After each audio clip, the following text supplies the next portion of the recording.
तो आपके आदर्श अगर हम कहें तो क्या राहुल द्रविड़ में जी बिल्कुल, राहुल भाई आइडलाइज किए हैं मैंने। मुझे वनडे कैप भी उनसे मिली थी 2005 में, मुझे टेस्ट कैप भी उनसे मिली 2010 में। उनके साथ बहुत पार्टनरशिप करी, बहुत मैचेस खेले।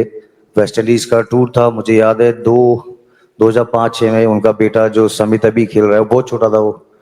तो राहुल भाई की वाइफ थी उधर, तो वो रो रहे थे वो, उनके बेटे वो सुबह उनको बैटिंग करनी थी जमैका में, मैं टेस्ट मैच जीतना था वो।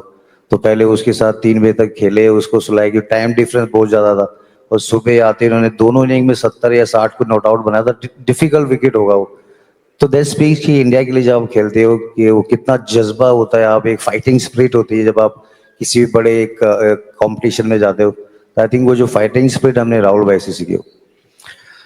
कुछ खिलाड़ी हैं जिन्होंने फील्डिंग को भी खेल का एक अहम हिस्सा पाया, आप उनमें से एक नाम रहे हैं जब लोगों को लगता हो कि इस एरिया से बॉल निकालनी बड़ी मुश्किल है। इसी मैच के रनआउट का किस्सा है जो आपने रनआउट किया, और चूंकि अभी आम तोड़ने की बात मनोज मुंतशिर साहब ने कही थी। अट्टा पट्टू वाली। जी। और आपने भी एक जगह कहा कि चूंकि बचपन में बहुत आम और अमरूद तोड़े हैं इसलिए एक स्टंप तोड़ना बहुत मुश्किल काम नहीं था। तो वो किस्सा जरा कुछ थोड़ा सा सुनाइए अट्टा पट्टू के रनआउट का। नहीं सर, एक ही स्टंप दिख रहा था मुझे वो, और मुझे तो देश दिख रहा था वो। मैंने कहा ये रन आउट करूंगा तो मैच जीत जाएंगे वो। फिर वो एक एक्स्ट्रा एफर्ट था, क्योंकि मैंने कैप भाई से बहुत फील्डिंग सीखी है, रॉबिन सिंह सर से बहुत सीखी है, युवराज सिंह, कैप भाई, मैं, हम लोग जब खड़े होते तो रन नहीं जाने देते थे हम लोग। क्योंकि वो स्पोर्ट्स कॉलेज लखनऊ में एस्ट्रो टर्फ था, हॉकी ग्राउंड, तो वहाँ स्लाइड मारना सीखा। और पतंग बड़ी लूटते थे मुरादनगर में, जी। तो अमरूद बड़े चुराते थे, बेल पत्थर बड़ा खाते थे वो। तो आई थिंक जज्बा था वो खेलने के लिए। आई थिंक ये तो सब बातें हैं, but I think as I said earlier, I think मेरे ब्रदर्स ने, मेरे जो माता पिता ने जो सपोर्ट किया, आई थिंक वो बड़ा इंपॉर्टेंट था। अगर वो सपोर्ट नहीं करते तो खेल नहीं पाते। उत्कर्ष ने जब आप आए थे तो बोला कि कश्मीर सब जानते हैं, हालांकि हम लोग ज्यादातर लोग यही मानते हैं कि आप मुरादनगर के हैं, उत्तर प्रदेश के हैं, गाजियाबाद के हैं। ये थोड़ा कश्मीरी कनेक्शन जो है इसको थोड़ा सा और अपने साथियों को उन सबको बताइए। अभी आप वहाँ रैनावाड़ी जहाँ के आपके परिवार वाले रहने वाले हैं, कभी दोबारा गए, लौटे वापस? नहीं, उधर नहीं गया। आई थिंक उधर अलाउड नहीं। आई थिंक मिलिटेंट्स एरिया है वो। एमपी के कश्मीरी पंडित, मेरे डैड आर्मी में थे, मेरी मम्मी हिमाचल से, लेकिन मेरी पैदाइश यूपी में हुई है वो। जाते रहते हैं, बट वो वैसा कभी रहा नहीं, क्योंकि कश्मीर बड़ा क्लोज है हमारे। और बीइंग ए कश्मीरी पंडित, जो भी हमारे साथ पहले हुआ है, आपने देखा होगा, बहुत ये जो कम्युनिटी है, it's gone through so much. अब जिनके साथ जो हुआ है, आप डोमिसाइल सर्टिफिकेट लेने जाते हो, उसमें भी कभी कभी एक जद्दोजहद होती है वो। काफी सारी फैमिलीज है, they shifted to England, Australia. जब अपने आप गांव आते हो तो आप जब अपना जगह देखते हो तो मुझे लगता है वो बड़े करीब होता है लोगों के लिए वो। तो इसलिए अभी हम जब भी टाइम मिलता है वाइफ के साथ जाते हैं, बच्चों के साथ, फैमिली के साथ। और बहुत खूबसूरत है हमारा कश्मीर।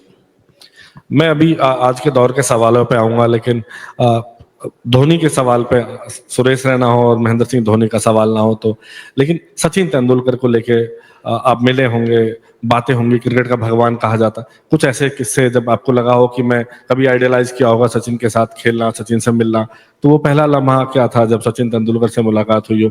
या वो ड्रेसिंग रूम का किस्सा जब आपने फेवरेट प्लेयर राहुल द्रविड़ को बता दिया था और सचिन पाजी थोड़े से नाराज तो नहीं हुए थे पर मजाक किया था उन्होंने, तो वो जरा थोड़ा सा आप बता दीजिए। नहीं, मैं वही टाइम शील्ड ट्रॉफी में मैंने शतक बनाया था। तब उनके दोस्त थे अतुल राणा जी, राणा जी जो कस्टम में है वो। तो वहाँ मैंने पाजी को पहली बार देखा था 98 99 में लाइव। वो प्रैक्टिस करने आए थे बीकेसी में, उधर सीसीआई में। तो वहाँ जब 200 बनाया, मैंने राहुल भाई से पूछा कि मुझे पाजी से मिलना है, एक बार मिला दीजिए उनसे वो। तो तब उनसे जब मिला था, मैंने बस यही सोचा कि ये क्रिकेट के भगवान है, लेकिन अगर पाजी खेल सकते तो मुझे भी देश के लिए खेलना है, उनके साथ ड्रेसिंग रूम शेयर करना है। उसके 5 साल के बाद जब मेरा डेब्यू हुआ श्रीलंका में, तो मेरे राइट में बैठे हुए थे वो। तो I think dream do come true, अगर आप उसको मेहनत करोगे तो वो बड़ा अलग एक था। मुझे लगता था कि पाजी उधर हैं, दादा इधर हैं, राहुल भाई उधर हैं, तो सब वीएस लक्ष्मण, बजूपा, सब लोग बड़े बड़े नाम। तो उसके बीच में रह के क्रिकेट खेलना, मतलब उसका स्वाद अलग है। वो वाला किस्सा जरा बता दीजिए साथियों को कि जब आपने कहा कि मुझे पसंदीदा प्लेयर राहुल द्रविड़ है, तो सचिन तेंदुलकर जब आपने ड्रेसिंग रूम में पूछा गया आपका फेवरेट प्लेयर कौन है? वो तो मीटिंग होती है, यूपा ने पूछा कौन है, मैंने कहा राहुल भाई हैं। तो फिर यूपा ने बोला मैं नहीं हूँ, सचिन पाजी नहीं है। मतलब वो तो फन बैंटर चलते हैं, वो तो टांग खींचते रहते हैं सीधा कभी कभी। वर्ल्ड कप के बारे में आपने मलाल है कि वर्ल्ड कप कई बार जीतते जीतते रह गए, ये मैं जीता हूँ सर, 2011 वर्ल्ड नहीं कप नहीं, जीता हूँ। 11 से और जो 2-3 टूर्नामेंट चैंपियंस ट्रॉफी के बीच में जो गैप आया लंबा एक नहीं, लंबा 11। भी आप देखोगे 2 वर्ल्ड कप लगातार 9 महीने में हाँ, चैंपियंस मैं ट्रॉफी आई। उसी की बात कर रहा था। लगातार जो अभी से पहले जो बीच का गैप रहा, तमाम टूर्नामेंट आए, हम फाइनल्स तक पहुंचे, धीरे धीरे रह गए। तो उस गैप के बारे में मतलब क्या कमियां, क्या वजह रही कि उतना लंबा गैप नहीं, हुआ? थोड़ा लक फैक्टर नहीं था, वो प्लेयर की इंजरी काफी कंसर्न था, एक राइट टाइम पे वो लक नहीं आ रहा था। इंग्लैंड में जो 2019 में हम खेले, 2017 चैंपियंस ट्रॉफी जब पाकिस्तान के साथ था वो। पर आई थिंक ये अभी जो हमारी भारत की टीम है बहुत स्ट्रांग है, उसमें ऐसे कैरेक्टर हैं, जो प्लेयर्स है वो they know how to handle pressure. आपने देखा होगा Virat Kohli is run machine, then you have seen Rohit Sharma is been a gun leader. और उसके बाद आप देखोगे कि जो बड़े बड़े नाम अभी आ रहे हैं, आप अक्षर पटेल को आप देखो, जड्डू इतने सालों से कर रहे हैं। अभिषेक शर्मा आप देखिए कितना एक अलग ही फ्लॉलेस बैटिंग कर रहे हो। वो यूपी के बहुत अच्छे अच्छे बच्चे आ रहे हैं, वो तो लगता है कि वो अब धीरे धीरे जो एक जो ब्रांड ऑफ क्रिकेट है ना, वो अभी जिगरे से खेली जाती है वो। अभी माइंड सेटअप वो सारी चीज आप जब अलग तरीके से खेलते हो तो एक अलग पहचान बनती है वो। बट उसमें आपकी बहुत सारी एक सहजता होती है, बहुत सारा डिसिप्लिन होता है, क्योंकि बहुत सारे बच्चे अभी पीछे लगे हैं। और अगर फोकस से ज्यादा आपको ना एक off the field how to manage yourself बहुत इंपॉर्टेंट है वो। क्योंकि सोशल मीडिया इतना ज्यादा हो गया है, आप एक मैच रन बनाते हो, 10 मैच में फिर आप कुछ नहीं करते हो, तो एक अलग प्रेशर होता है वो।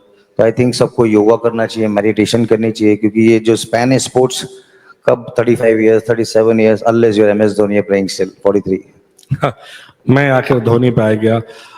ये वाला जो सीजन है सीएसके का, बड़ा उतार चढ़ाव वाला सीजन चल रहा है। धोनी को लेके भी तमाम तरह की बातें हो रही है। हालांकि उन्होंने बड़ा अच्छा स्टंप भी किया, एक बड़ी शानदार पारी भी खेली है। वो ये भी आया कि शायद वो थोड़े इंजर्ड भी हैं। तो सीएसके का जो ये वाला आईपीएल सीजन है, आपको क्या लगता है कि सीएसके धोनी तो सर और अभी भी मार रहा है, अभी 2 4 5 दिन पहले लखनऊ में भी छक्के मार के गया वो। नहीं, लेकिन ऊपर से रन नहीं बनेंगे तो मिडिल ओवर में थोड़ा प्रेशर आएगा, क्योंकि धोनी भाई 15 16 17 वाले ओवर के बैटर है वो। और स्टिल फिटनेस अच्छी, स्टंपिंग आपने जैसे बोला, वो एक ऐसा लीडर है, एक ऐसा प्लेयर है जो अनकैप होके खेल रहे हैं। इतना पैसा नहीं है कि जो Chennai Super Kings means a lot to him. और अभी हाईएस्ट रन गेटर बने सीएसके के लिए, मेरा उन्होंने रिकॉर्ड तोड़ा है अभी।